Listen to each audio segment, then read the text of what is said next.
Welcome and welcome back, my friends, and boy do I have an adventure for you this time. Let me know when you turn up in court. A journey into without a doubt one of the funniest adventure games ever created. In a bonkers land where if you want to find out if an elderly woman is indeed dead or alive, simply slap her in the face. And where stomach-churning cuisine is all too normalized. Here's a dwarf who knows the meaning of the word hygiene. He thinks it's a greeting.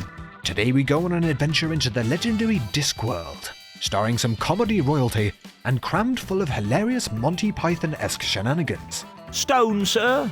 Good, solid stone, guaranteed streamlined. I'm sorry, I seem to have this awful sense of déjà vu. Popping humours. An adventure game with razor-sharp wit that had me double-taking and doubling over laughing. Well, I suppose he works for peanuts. And being a title all the way back from '96, and its comedy stylings may or may not lead to the end of my career. An utterly unmissable experience. This is Discworld 2. Missing Presumed. Our adventure begins introducing the star of the show.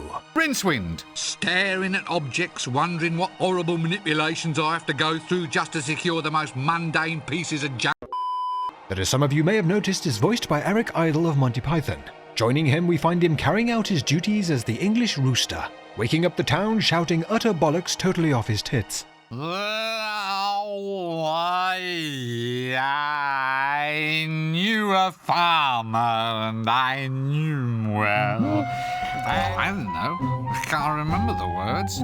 They were really... Now I can't remember that either. But there is skullduggery afoot in Ankh-Morpork tonight, as Rincewind and the librarian spot a shady-looking character planting some sort of explosive. No, it was something. Let's go and see. No, it's not dangerous. It's the start of the game. They can't kill us off yet. Come on, trust me. All I'm gonna do is look. Well, this is a pretty poor job. I think I can dismantle it. Through the haze of booze, Rincewind sets to work, attempting to deactivate the device, for a moment mistaking himself for a bomb disposal expert instead of a silly wizard. Couldn't be simpler. I'm thinking we should turn the green flask. What do you think? Maybe the red? Let's turn the green flask then. It's just a hunch. Remember the time in the high-energy facility when I turned the yellow flask and blew everything up? Right, so I'm turning the red flask then. What? Did I say green? Well, I meant red. Look, we can do it your way if you... Look, I'm sure, OK? You ready? Aren't you going to miss all this stuff when they stop making these games? Aren't you just going to miss it all? Yes, Rincewind. Yes, we will. I'm turning the flask. There, you see? Uh-oh. Grab the cat, gangway! Take cover!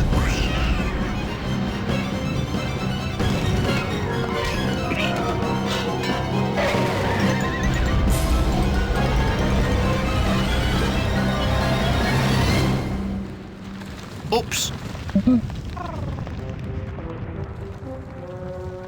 Well, the animation budget's increased at least. Well, of course that's a good thing. It means they haven't spent as much on plot, doesn't it? They've probably halved the number of insane object puzzles for a start. Sorry, I mean clever lateral thinking exercises, of course. Trust me, I've been through this sort of thing before. Well, that is true, as this is the second game. But old Rincewind had no idea the chaos he had just unleashed this time. It turns out we didn't have to wait long, as a few days later in the Unseen University, during the seeing off of Wizard Windle, it's noticed that he doesn't exactly pass into the world beyond after expiring. If this is heaven, I wish I'd done wicked things when I was alive. What's happening to me? You see, during Rincewind's debacle with the explosives, there was someone swooping in at the time that got a full face of the situation, and there's not been seen since. I am referring, of course, to the sudden disappearance of death. What? No one's dying? So to summon death back, we are talked into tracking down 10 cc's of mouse blood, glitter dust, 3 sticks, a vile smell, and dribbly candles. On our way out, we are stopped by Dibbler outside Ankh-Morpork's Odium Cinema. who's very excited about the establishment's new clickies.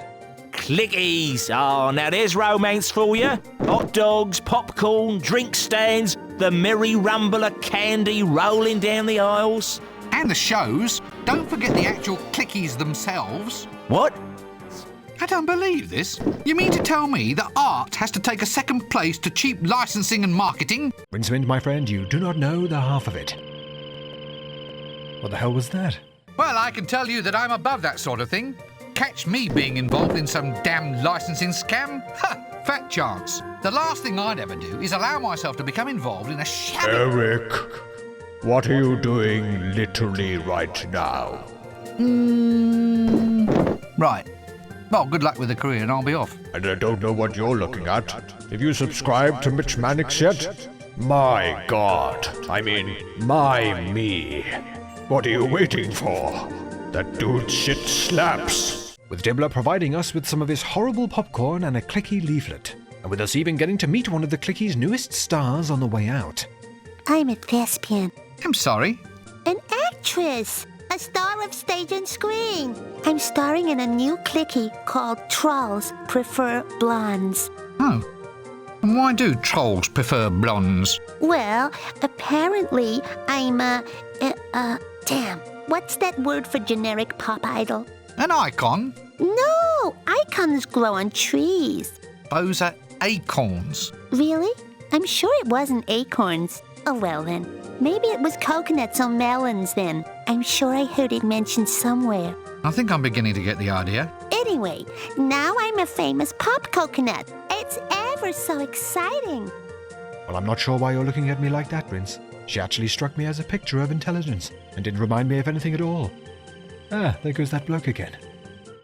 With the search for the items to summon back death in full swing, Rincewind visits one of the local shops, a wandering shop no less, that for some reason has some sort of David Attenborough parody explaining a little bit about wandering shops. Wandering shop. No one knows why. But all the most truly mysterious and magical items are brought from shops that appear and, after a trading life even briefer than a double glazing company's, vanish like smoke. And most certainly doesn't give me any flashbacks of the mountains of comments I have received over the past couple of years, apparently sounding like the chap myself. Let's hope that inside we will get closer to tracking down the items we need from the wise woman at the counter. Hey there, Your Highness. And aren't you a pretty little girl? I'm not a little girl, I'm a powerful and dignified magician. Why are you dressed up as a princess then? Or maybe not, but we did manage to wander out with a few trinkets for our trouble, even if we currently don't have the ingredients for her to make us some Jubilee candles. That looks nice. Can I have it then? Certainly. What? No mumbo jumbo? No sudden insistence that I go on a special quest or anything? What? Me? Order a princess about? Whatever are you thinking? Hello, Rincewind. Oh, hello. And what in the world are you? Well, I'm the narrator. You look quite different up close. In reality, I'm a full foot taller, bronzed and rippling with muscles, but it's been a hard night for the artist. Well, I just thought I'd come down just to politely ask you to not take an age figuring out the puzzles in this adventure. A swift adventure would be much better for the algorithm. Well, I didn't understand a word of that at all. That's all right, just keep it snappy and I'm sure this will be a great one. Pardon me while I just edge closer to an appropriate escape route, will you? Please don't let me disturb your meditation on world domination. Oh, don't worry, you won't.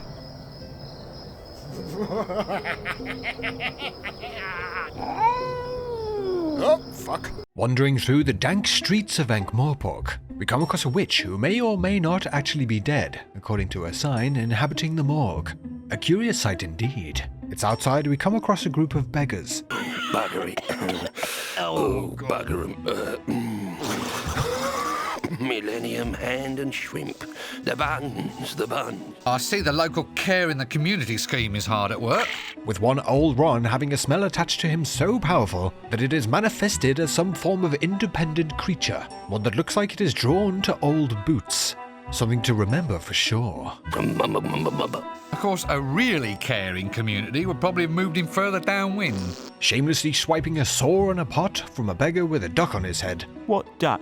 we head to Gimlet's, a dwarf chef serving up the most suitably repulsive cuisine for such a grime-covered city. Hey there, sir. Hey there. What can I cook for you? What's on the menu? Oh, mice, sir.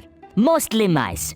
Ethnic dwarf cuisine, sir. Candy Rock. It's like a toffee for trolls. But I tell a lie, because we're out of it at the moment. Someone ate all the wheels off the delivery vehicle. Happens about once a week, that does. Must be a la carte menu. With Rincewind having a rare moment of ingenuity, ordering up a rodent-ridden dish, as we will need some mouse blood after all. One extra rare mouse burger. Right, sir. Hey, I think I can hear one of the little squeakers now.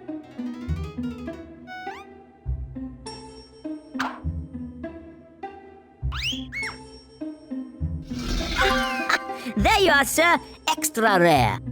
Heading out, Rince makes his way to the local pub to look for a way of extracting some blood from his new pet without being too much of a bastard about it. While doing so, bumping into Kasu Nanda, a chap that is quite the experience indeed. And you are? I am Kasenanda, ladder salesman and lover extraordinaire. It allows the lover of a reduced altitude the opportunity to kiss his lady on the cheek instead of on the... That's quite enough of that. Now look, I need a ladder. Can you get me one? Oh, no, I only have one. And I need it for my romantic adventures. Introduce me to a beautiful woman, closer to the ground. A wild woman, a fair and beauteous flower. And the ladder shall be yours. I hope it comes wash and wear. And before I could stop him, Rincewind connected some rather disturbing dots when remembering the so-called dead witch down the road. I've found your perfect woman, I think. Or, to put it more accurately, I have found your greatest challenge. She's over in the mortuary. You mean she's dead? She doesn't seem to think so. Hey, that's good enough for me. With the pint-sized pervert dispatched and getting one of his ladders for our trouble, we get a better look at the boozer and its inhabitants, that with some luck includes a vampire, who, well, is a bit of a crap one at that. Being undead doesn't mean I've got eyes like a cat, you know. I mean, I wish I had, but I haven't. So if I want to do any really good stalking, I have to carry a lantern, which pretty much defeats the whole business. I look silly. Well, is there some way other than just stalking? Well, I tried advertising. Wanted. Victims to be drained of their lifeblood by a hungry vampire. Yeah, you'd be astonished at how little response there was. Quite. And when I thought about it, the whole business seemed wrong. So I decided to give the whole blood thing a miss and start sucking something else. Well, it's been great, everybody. So I started on strawberry jam. Oh, I think we're in the clear. Unless that's a euphemism, in which case I think we're really fucked. But now look what's happened. See? I rotted my teeth. Who ever heard of a vampire with false teeth? I'd sympathise with you more if I didn't have this awful foreboding that I'm going to have to use you later on as part of some overcomplicated little scheme. Another nail on the head from Rincewind, as this rubbish vampire's stand-in teeth would make a fine instrument to get ourselves some mouse blood, as we head over to the cemetery a little later to track him and his teeth down, bumping into poor recently deceased Windle on the way. Ah! Ha ha! Another one! Go find your own grave, you rotten fool! Windle? Windle? Gad! That's my private name. Ah, you still remember, lad? Oh, great days they were, great days. Right. Well, it looks like I have a real mission then. I either restore Death to his rightful place, or else we'll be up to our armpits in gaunt, dark-eyed young gothic girls dressed in black, all pretending that they can quote romantic poetry. Actually, that doesn't sound bad at all. Nah. Onward! Sneaking into the tomb and putting Casananda's ladder to use, we grab the Nashers for some blood extraction, a transaction that this poor mouse isn't too happy about going off of his facial expression. And he's not the only one, with Rincewind sporting a face that makes me suspicious of him possibly having another critter running around in his prison wallet. The university garden is next on the agenda, sporting both some nice sticks that we will have to pry from the hands of some wizards enjoying the sport of croquet, as well as a number of beehives, the perfect location to grab ourselves some beeswax, something our bungling magician fails to talk the local beekeeper into providing. Look, can I have some wax out of the beehive, or do I have to get tough? Tough? What? Go in there and fight the Queen herself? No, I mean get tough with you. You know, threaten. Offer violence. intimidate you through use of magic powers, that sort of thing. There's no call for that sort of thing, sir. If you're going to take that attitude, I'm afraid I'm going to have to force you to go on a bizarre quest to find objects which will catch my interest and curry my favour. Oh, that would be a novelty. You've no one but yourself to blame, sir. Off you go. The days are wasting. Getting rid of this fella is something we can deal with right away, talking the man into making a clicky with the leaflet Dibbler gave us earlier. Why don't you make a clicky about them? You could then pass on all your knowledge, so to speak. You don't say. You know, you may just have something there. Getting access to the beeswax, however, will take a bit more consideration. Well, if you can call ripping off a petticoat from a shop in the city to plonk on his head for protection, consideration. Oh, good God, Rincewind, never make that face. You look like some sort of bottle for a novelty aphrodisiac. Petticoat firmly wrapped around his head, and flailing around some incense he borrowed from another shop, Rincewind grabs himself some honey and the all-important beeswax, returning to the old woman to grab ourselves some dribbly candles. There we are, dribbly candles, just suitable for consorting with loathsome horrors from beyond the shrieking nightmares of mortal man. Here, what you planning, your highness? You're not trying to put one across on your husband or something, I hope. Look, I keep telling you I am not a princess, and I am not engaged in summoning evil entities from beyond. We got plenty of demons running around the university in any case. Mostly they study law. Grabbing some suitably silly replacements for croquet mallets and some fancy footwork nets us the 3 sticks. And blasting some bellows we found in the university up the milkmaid's dress nets us some glitter dust falling from the garment.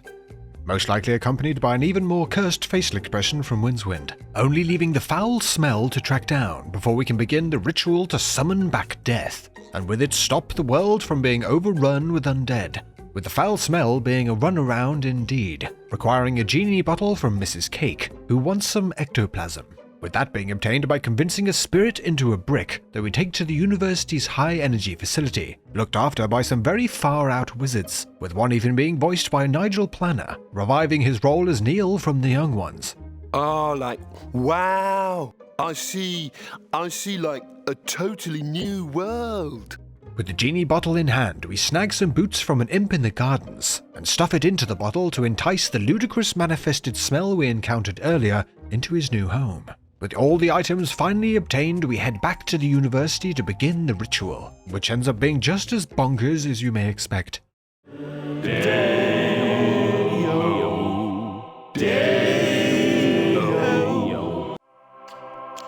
Daylight come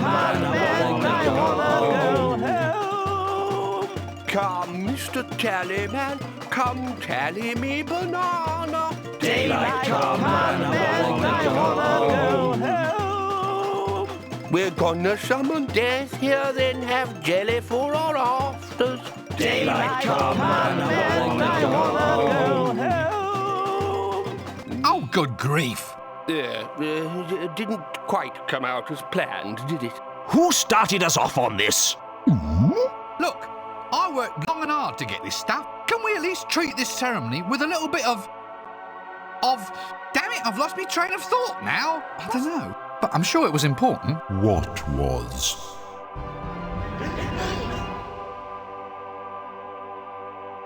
How long have you been here, then? Since the banana. Will this take long?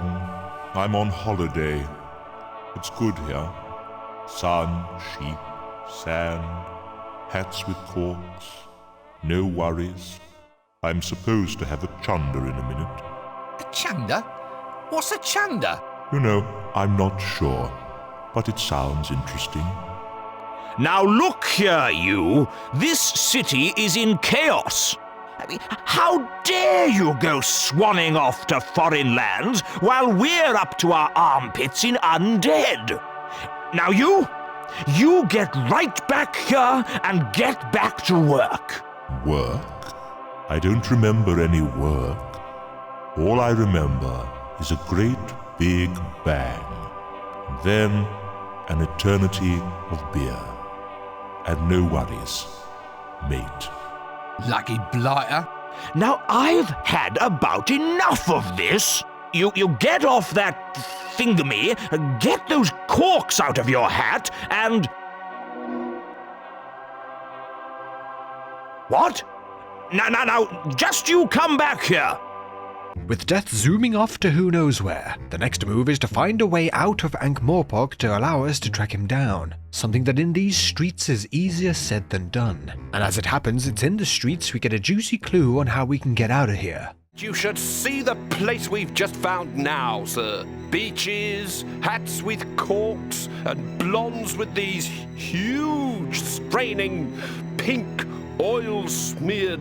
Yes, but how do I get there? Well, you'd have to be dead, sir. We've got the entire season's passages already booked. Look, are you telling me that I have to be dead in order to qualify for tourist travel? Well, yes, sir, but it's a very reasonable option. We let you take all the luggage you want.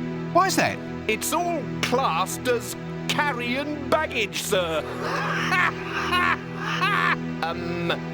That was just another little Undertaker's joke. It's a good thing you have a captive audience. Why not just tell me how to get to this holiday location of yours? Just a death certificate should do it, sir. It's the only way to tell these days. Got one, have you? Ah, so only the simple task of being dead. Or at least getting a certificate saying so. Heading to the only questionably deceased person we know, we of course find the mortician, who is clearly attempting to solve the mystery for good, and who informs us of the steps carried out to confirm the living and the dead. Very touchy lot, the undead. What have they got to be snobby about? Been there a long time, you see. They're getting very touchy with this epidemic and everything. When you've got yourself a nice grave, good view, patio and barbecue pit, well, you get a bit iffy when a lot of newcomers suddenly turn up, only to be expected. How does one get to be declared dead round here? Simple, sir. Just lay down on that slab. When a cold mirror won't cloud with your body's breath and there's no detectable pulse, then we can safely declare the individual to have passed beyond. Even if they're still walking and talking? I've had to relax those criteria, sir. In the current situation, it pays to be flexible in your definitions. In the pursuit to pass off as dead, our first stop is at the Fool's Guild to get some ice, and make a revisit to an ever more scuffed-looking mannequin for a wooden arm, leading to Rincewind making a face reminiscent of mine in these times trying to think of a monetizable joke. So it's back to the mortician, that after gobbling down the ice and placing the wooden arm in place, it's time for the real fun to begin. All right, look, I'm feeling a little bit dead. And so I thought I'd better just pop along and see you. Right. A very wise decision, if I may say so, sir. Now, we'll do a few little standard tests. Firstly, I'll check your breath, see if it clouds up this mirror. Okay, now I'll check your arm for a pulse. Looking good so far, sir. Just one last test. Your body temperature. No, wait! Perhaps we can talk about this. Yow! Wonderful news, sir. Wonderful news. Yes? Am I dead? As a doornail, sir. Finally, a satisfied customer at last. Now officially certified as dead, it's time we get out of Ankh-Morpork. Shiver your timber, a vast improvement. Stop that! Oh, please. It's genuine nautical gibberish. No, I've told you about that. I'm only doing business with you if you stop all that ridiculous yo-ho-ho business. It's demeaning. Locker, Davy. Wouldn't, man, oh, stop it, no. After scaring the pieces of 8 out of the ship's captain. A saucy young cuttlefish I chanced there to meet. Oh, give me some time to blow the sheep up. Damn! I say, any chance of a cup of tea, my nautical arty? Arr! That's the ghost of Captain Lavenderbeard, back from Davy Jones's bathroom. Run for your lives! Women and fearless sea dogs first!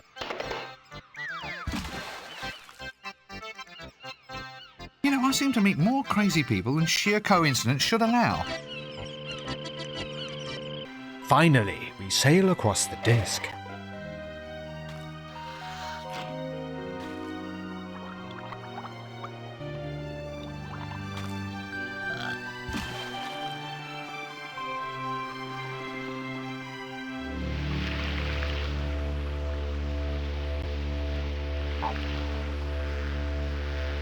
You! There you are! Bone idle, I see. Come on, get up and get back to work. It's chaos back there. No. I like it here. It's a land of opportunity. Sun, surf, and prawns. I can see the sun's giving you a nice bleach. Come on, we're going home. No, I'm not going back. I worked my fingers to the bone for them, but they all hate me. Hate you? What does that matter? You're death. Well, I want more from life. A little bit of popularity. It's not too much to ask, is it? I work hard for everybody. Does anyone ever say thank you? I think not. Thank you for dying? Look, if I promise you that I'll find a way of making you popular, will you come back? People will like me. You promise? Cross my heart and hope to meet you in your professional capacity. Now, is it a deal? All right. But only if you make me feel wanted. I have just the thing to bring the message into the people's hearts and minds, my dear fellow. Tell me, have you ever heard of something called the Clickies? So Death wants to be a movie star and get some appreciation for a change. Of course. So our first stop is who else but Dibbler to inquire with, who reveals what it would take to make this insane movie happen. We need 3 things to make this a success. You've been waiting for this bit, haven't you? Just waiting for it. First and foremost, a gorgeous babe. That's just pro forma for the press. Next, you need a really catchy jingle, a song we can clap into the soundtrack.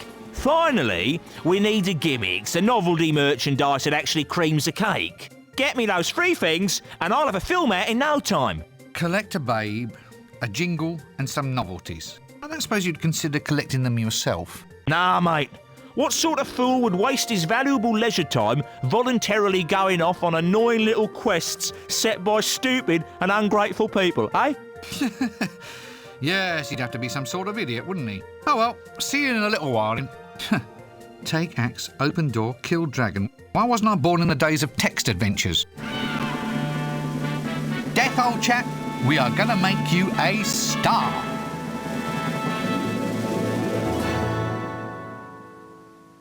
Wandering into the local town of Jellybaby, we get a quick confirmation that this location's locals are just as bonkers than in the city. No, Effendi. These are gerbils, desert-dwelling rodents. Very fine, very cheap.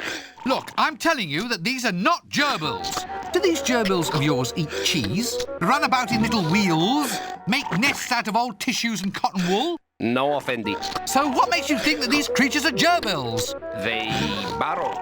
Really? Camels, eh? Where? Entering the town, the confusion only continues, being stopped by a strange group of women with one deciding to wear her breasts as a necklace. Ooh, yes, very nice. Nah, I don't like it. Oh no, it's awful. You know what that needs? It needs a good gelding. Quite right. Whip 'em off and we'll soon see a difference. Yes. Making it to the traders and avoiding the temptation to buy some Popping hummus. Rincewind comes across the utterly hilarious Yuri Geller. Witness the all-powerful mystic-type skills of what would be the Far East if that direction existed here. Watch now as Yuri Geller manipulates the metal objects with the modern powers of his magnificent brain. Strain!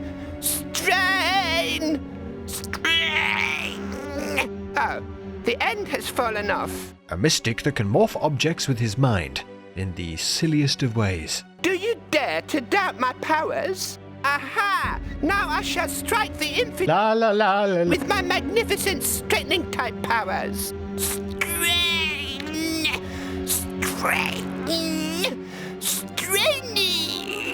Feel anything yet?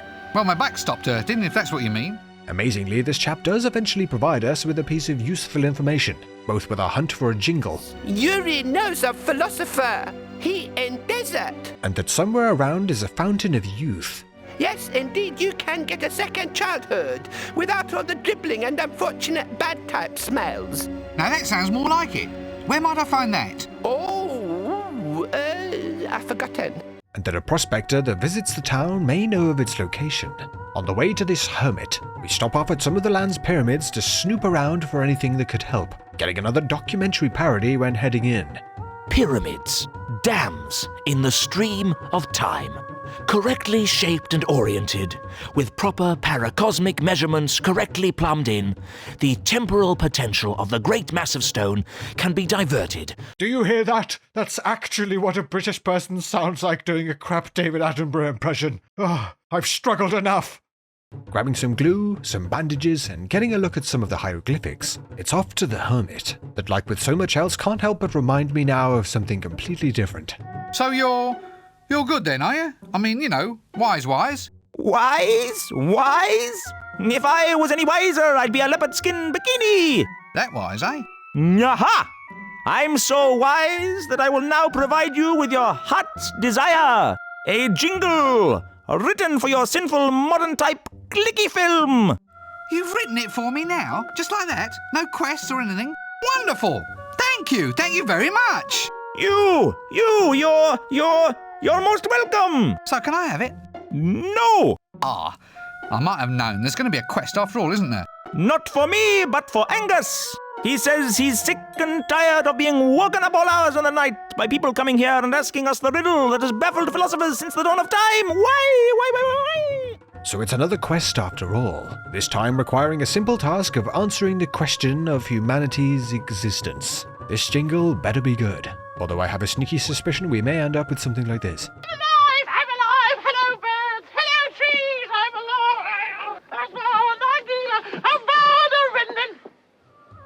With Rincewind recalling there being a machine suitable for answering life's chin scratches in the university's high-energy facility, we head there straight away, with one of the far-out scientists mentioning that it will need rebugging after its debugging. So we put together a sticky trap to pick up some ants, with a basket obtained from a questionable shop owner. Come on, mate. 2 for the price of 1. I'm cutting me own bludger. Stop saying that. I'm sure it doesn't mean anything. Ah, sorry. You've worked that out, have you? Yes, we only talk like that when there's foreigners about. The tourist board insists that we maintain the image. In real life, none of us would dream of drinking or swearing or making offensive remarks about women, I assure you. Now then, where was I? Ah, yes. G'day, Dinkum Chunder, Struth, I'm worried about Darlene. On the way back, we make a stop off to pick up some metal hoops in the gardens to provide to the mighty Yui Jella to bend into a pyramid, with the hopes of empowering the machine further. Strain! Strain! Strain! Oh, my nose has started to bleed. Now look what you have made me do, all down the front of Dad's good shirt. With everything we need in hand, it's to the facility to get the answer to mankind's most troubling question, with an answer that doesn't exactly provide much relief. Now let me see. Well? Oh, it says because. Is that all? Because? Well, it also says blip, blip, blip, out of cheese error. Blip, blip, blip, cannot find drive Z. Yet this bollocks answer is enough to convince the hermit, and we obtain the jingle for Death's musical finally. Our next stop is to head into none other than Holywood, to catch up with Death and make some headway with the other requirements for his film, as we find him already in makeup. Yes? Hey, look at this look. You ever looked at a look looking like this looks? Either my watch has stopped or I'm deaf. All right, I just know you're going to love this one.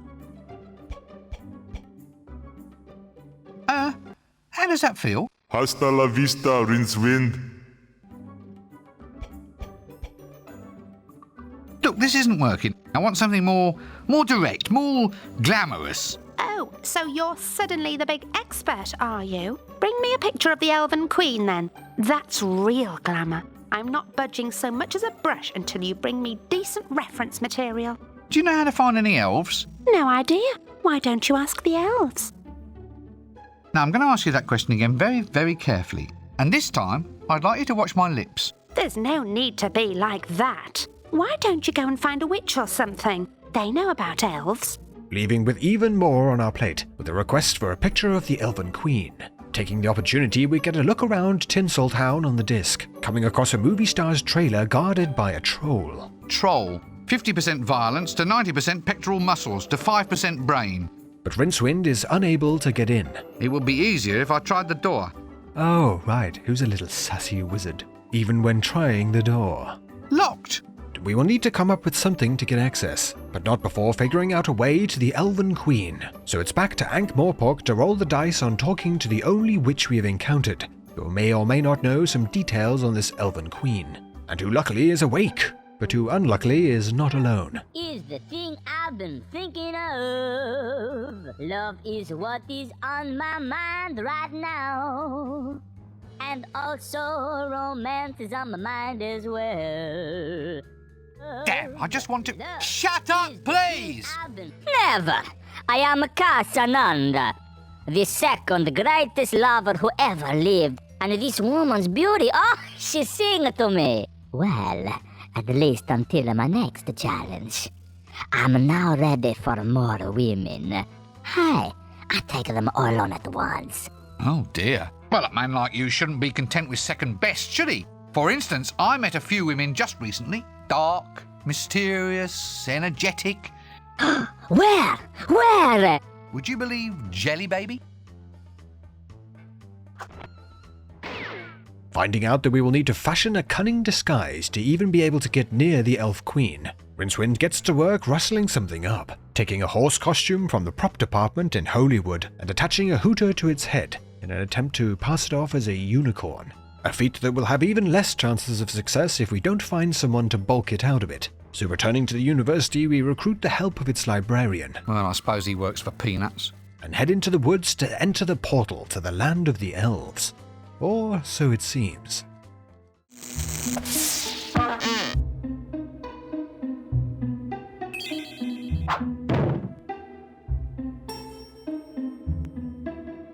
Who are you? I'm you, just better drawn and animated. Just look at those jagged pixels, not to mention that mono voice. Please tell me what's going on. I'm from the sequel, and there's been a few changes, I can tell you. Higher resolution, a wizard must look the goods, you know. Better sound, after all my voice isn't supplied by just anybody, you know. Longer rest periods between quests, less walking, that sort of thing. For the life of me, I don't see why they don't just have lots of film clips. I could sleep through the whole game then. Well, if you're from the sequel, then perhaps you could help me. I've been wandering around here for days like a puppet on a string. That person playing this game has no idea. Could you please explain to me that thing about butterflies and lampposts? No, not in any shape, way or form. Not in any permutation or restatement.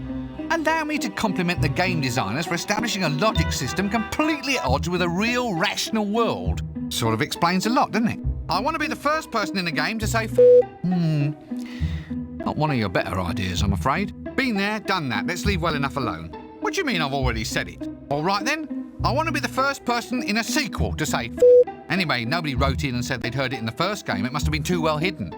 Well, who'd have thought, eh? Look, I'm afraid I have to be somewhere else. See you later. Goodbye!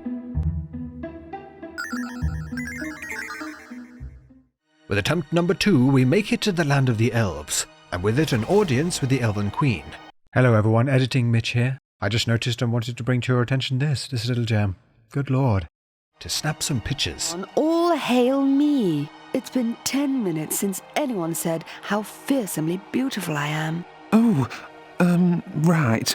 Well, you're dangerously attractive. You're wonderful. You can torture small animals in a very regal way. You can do amazing things with your hair. Well, what about you? Why haven't you said anything? Guards, off with his head.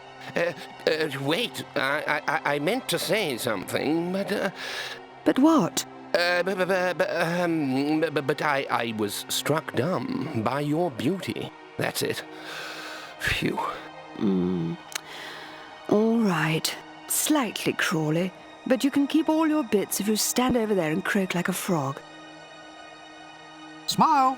Say children's blood. Ribbit. Returning triumphant to the makeup lady, Death gets his makeover. Right. Stand back and here we go.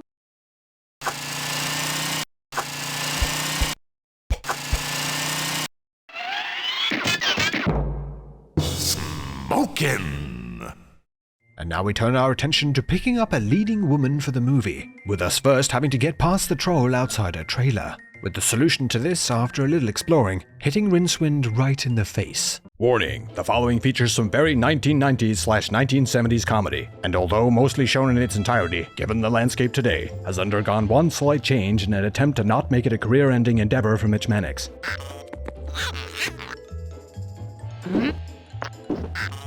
Ooh! Get him! Get him! Oh dear, that deja vu headache is coming on again. Stop that! But you were parroting. I am not parroting. I am parodying. Parodying. Completely different. Parodying. Remember that, and then we don't get sued. Oh dear. Stop it! Stop it! Now who threw that? Was it you? Yes. Stop it! Stop it! Right. No one is to stone anybody Until you blow this whistle. Not me! No, I'm not the one who wanted this stuff! They made me do it!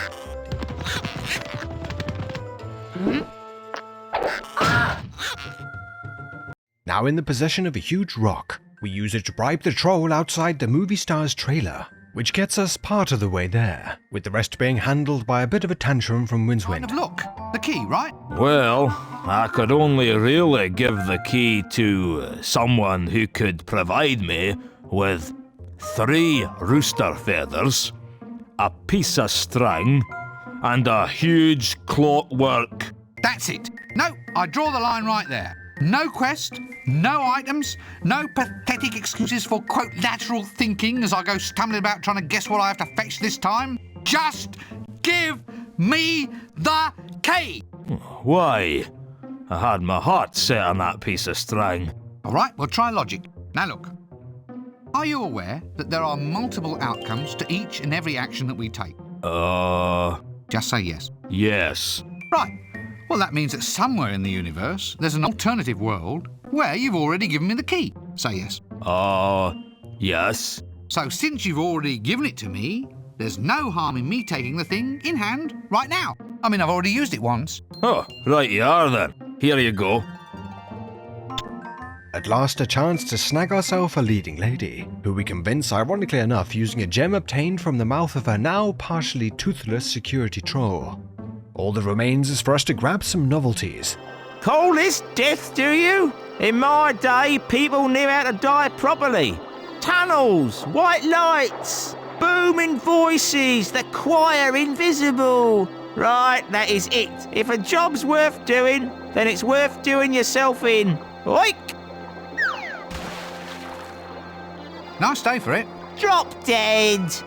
That Rincewind achieves with the ever-so-subtle plan of smashing down a shop wall to steal some. And it's back to Dibbler to begin the show, starring none other than Death himself. I'm ready for my close-up now, Mr. Dibbler.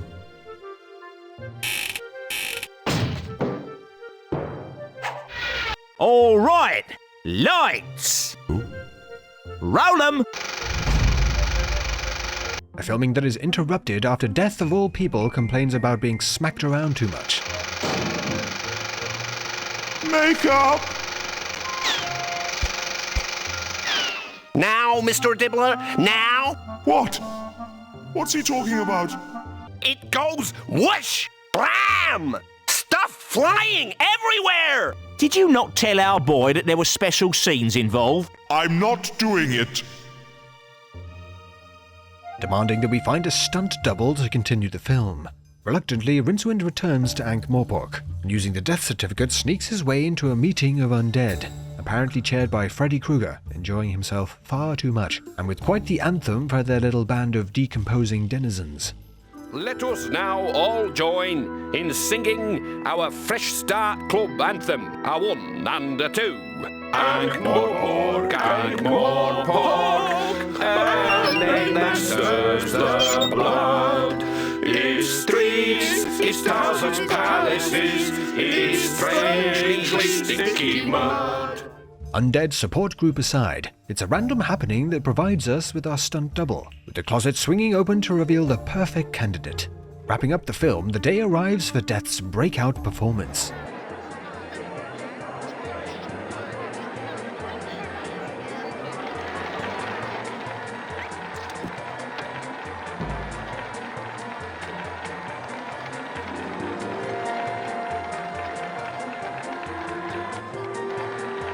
Well, welcome to our audience and welcome to Death, the latest star to rise and shine in the land of Holywood. Death, how do you feel about your up-and-coming premiere? I don't feel. I am Death. What he means is that he's confident that the product will speak for itself. That we've got something really astounding, really new, really... What? Look, just try to appear less skeletal or something, will you? Do they have those chocolate-coated ice creams here? The one with the little bits of nuts on them? They only had insect larva flavour.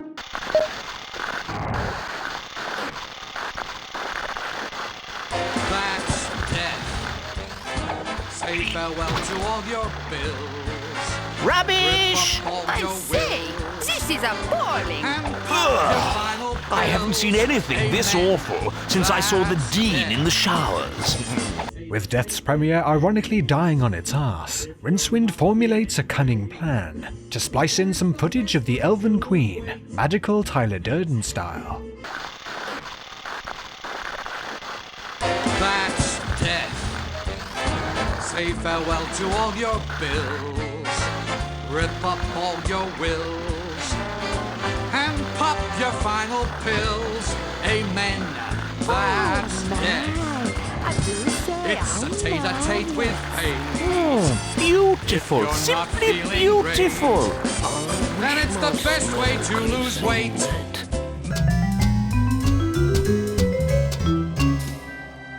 Oh God, Rincewind, what did you do? Oh, shut up. It seemed like a good idea at the time. How was I to know the spectre of death was going to become a pop icon? Now he said he doesn't want his old day job back. Now he's a style setter. Now millions of girls are cramming themselves into undersized, tight, black lace costumes with lots of black lace, all dyeing their hair black, wearing black lace and black nail polish and deep plum lipstick and black lace and being pale and very, very interesting. God, I hate wearing this dress. Oh, I don't want to hear about your magical boner. You've ruined this. What do you mean it's all my fault? There's no other way. You have to become Death now, all right? You, to fix all of this. I have to become Death? Well, I suppose it'll help me make new friends. Good. And stay away from Jelly Baby. I'm only one out-of-context TikTok away from total destruction. Smooth.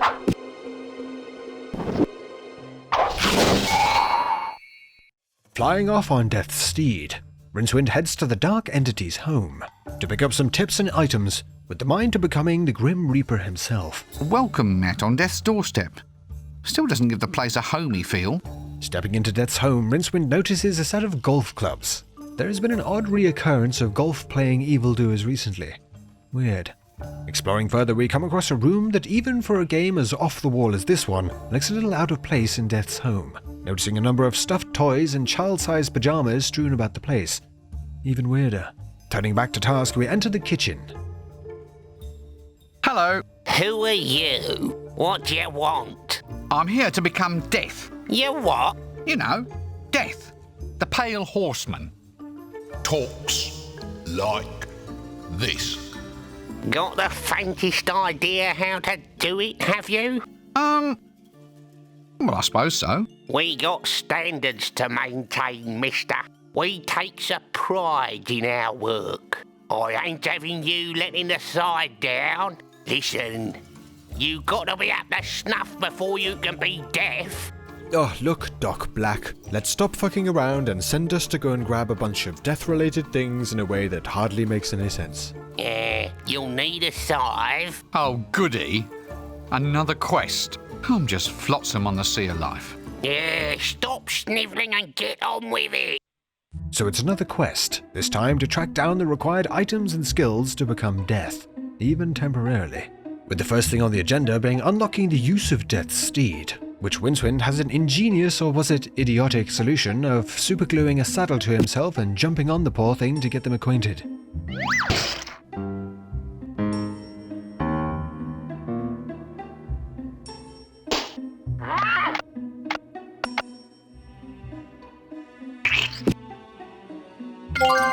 I did it! See? I can ride! I can ride! Yippee-ki-yay, sir. With the butler amazingly impressed with our equine prowess, we explore the grounds some more, only to come across someone that surely must be the owner of the room we found only a few moments ago, with Death's granddaughter being just as much of a handful to deal with than her grandfather. I don't know quite what to do. I'm supposed to be standing in for Death, but I don't know what to do next. Yes? But what am I supposed to do? I mean, what does a living Death do with his time? It all seems dead boring to me. You'll have to give me a signal when you expect me to laugh. With her asking us to bring her a slab containing the story of a lost soul hidden deep within the house, a task that will require some light to do so. So Rincewind once again goes on a mission to achieve some wax from a hive of bees to fashion a candle. This time in an even more ridiculous getup, wearing the girl's pajamas on his head like the world's least stealthy paedophile. Combining the newly acquired wax and delving into the house's stores, we convince Susan to loan us her toy cart, with the toy cart of course being part of another cunning plan marching with ill-deserved confidence in the direction of this game, as we see Rincewind attach a scythe he found by the front door to it, and whizzes around a cornfield in a bid to prove to the butler that he knows his way around the thing, which, remarkably, works. A rare, slightly more traditional approach up next, with Rincewind adding some dye to a pool in the gardens, that after dunking some curtains he found in the hallway making for a suitable dark robe, followed by what can only be described as a wild flail in the dark, scooting up Death's house to talk down the chimney attempting to con the butler into thinking old Rincewind's voice is up to snuff. Albert! Albert! It is I, Death. Well, I don't know about that. I think he needs a little bit more David Attenborough. With all the requirements met, Rincewind returns to the butler to begin his work as the Grim Reaper. Oh, there you are, sir. And quite the part you look. There's a job for you. Your very first. What's this? It's a life-timer hourglass. It counts off the moments of its owner's life. As you can see, it's almost empty. Perhaps it's time for you to put down your milky tea and actually do some work. All right. I'm going. Who does this hourglass belong to then? Oh, you'll find out. I think you'll find him quite easy to spot in a crowd.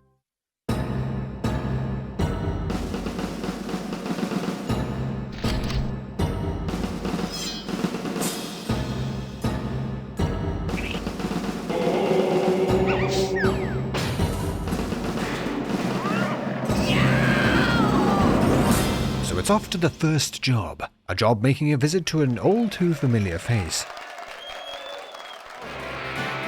Here's Death!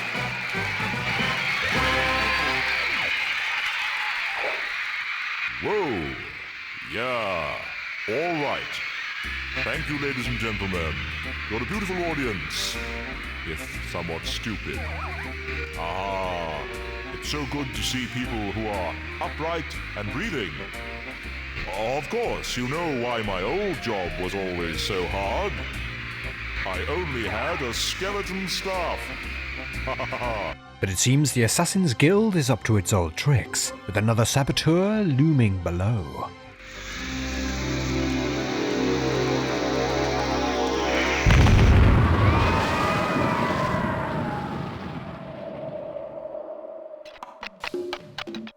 Oh, you've heard that one, eh? Ta-ta! Have fun being the Grim Reaper. Grim Reaper? What do you mean, Grim Reaper? Well, if I'm gone, then the job's yours. Through all eternity. But I can't be the Grim Reaper. I'll get queasy just squishing caterpillars on the baby lettuces. No, stop it. I don't want to be left holding the scythe. Nope, I'm slipping, I'm afraid. My time is running out. I wish I'd had a mother, because if I'd had a mother, I could cry out, Mother. But I didn't, so I can't. Blast. Other famous last words are, Don't point that at me, and why is that red light flashing? With death somehow on the brink of, death, it's to the desert once more to find a solution to this once and for all, bumping into a certain pint-sized silliness on the way to the fabled Fountain of Youth.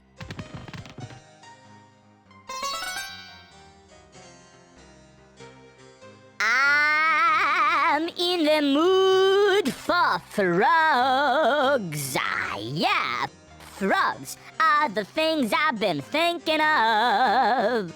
Genuinely, have no idea why he's singing about frogs now, but I'm assuming it's some sort of jab at the French. Mes excuses, mes amis français. Hehe, je plaisante. Filling up Death's sands of time, we are treated to a scene of his revival, one that I'm sure would make James Cameron giggle.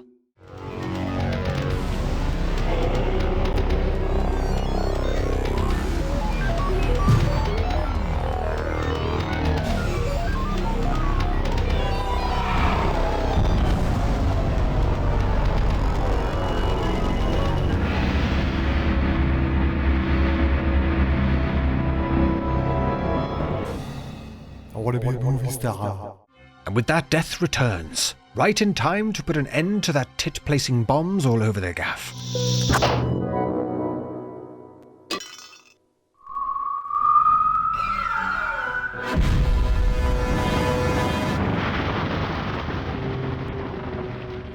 Oh, damn. I forgot to shout 4.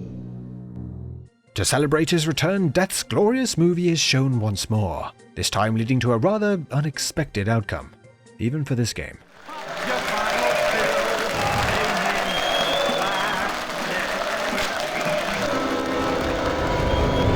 Run, you fools! It's for real!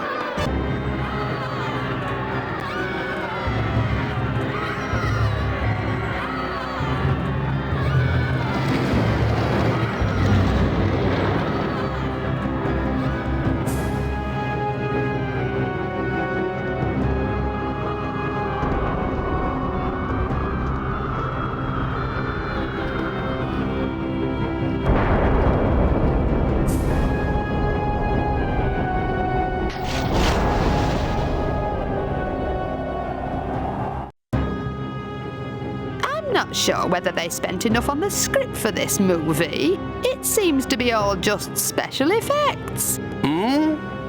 Is it intermission yet? I was hoping for something nice and sticky on a stick. The only thing sticky around here is this finale. Get on with it! Rin swindling the broom from the now most definitely alive witch, our bungling magician in a rare showing of bravery zooms off to save his simian pal, pelting the queen with water balloons until she falls from the tower.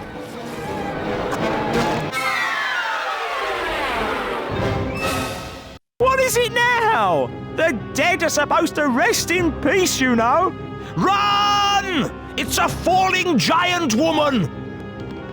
And that's another thing. In my day, girls were sweet, demure little things, not 60-foot-tall monsters like you apparently get now. And I'm also pretty sure that in my day, they all actually wore something under Sometime later. So, it's you at last, is it? So where do you think you've been? Sorry, it's been a bit of a confusing week. Confusing? I've been undead since 10:30 on Tuesday morning. I mean, I wouldn't complain, but I lost 17 pence just on blowfish since I died. You'd think the afterlife would be cheaper, wouldn't you? Well, I've said sorry, haven't I? Come on, let's have a curry before we go. My treat. Ah, well, all right, that is rather decent of you.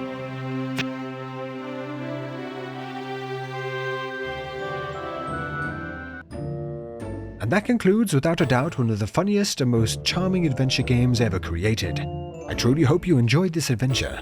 And if you did, look out for a playlist of a whole lot more coming up shortly. Huge thank you to the channel patrons for helping keeping the content coming. Please consider dropping the video a like if you enjoyed it, and subscribe to the channel for free to get notified of the next nostalgic comedy dive. Now all that remains is to play out the game's original song, which apparently Eric Idle did for free. What a legend. Thanks for joining me. See you in the next one. That's death. No need to take a breath. Just lie around all day with not a single bill to pay. Hooray, that's death. No more sicknesses or flu.